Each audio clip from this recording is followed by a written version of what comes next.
Rat je završio prije 20 godina, samo što u vašim glavama on još uvijek traje. Zato smo i došli ovdje, jel ne?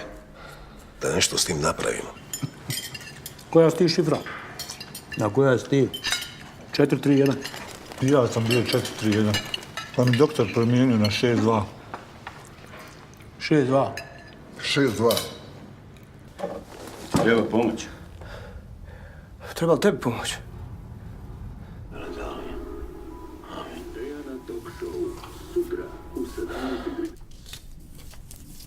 Jebem li ti, majku Božijsku. Zaklaću te ko zeca. Pa nemoj, molim te, ubit ćeš me. Valentina, šta osjećaš? Kako smo ga pucat? A ti si naš? Čiji je naš? Pa što je mene centar za mir stavio sa muslimanom u sobu, a? Majke, ti jesi ti pravi četnik. Pa vi ste ti koji ste klali po hrvatskim seljima. Žena je i djecu, da, vi. I mi smo klali. Ti si goni od ovih četika i balija. Ajde, jebo ti balija, mati Rupičko, čuo? Andrija, čekaj da razgovaram. Ne, ovo je krtno djelo.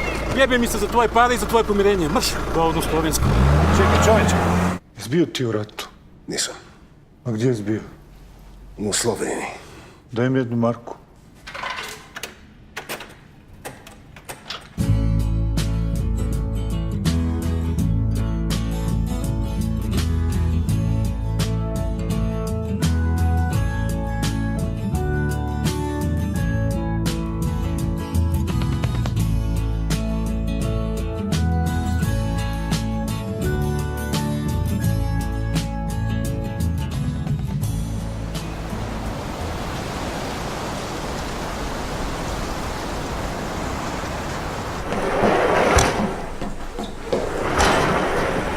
Ajde, ubij mene, pička ti materina, ajde! Ajde, ubij me, evo me, pička ti materina!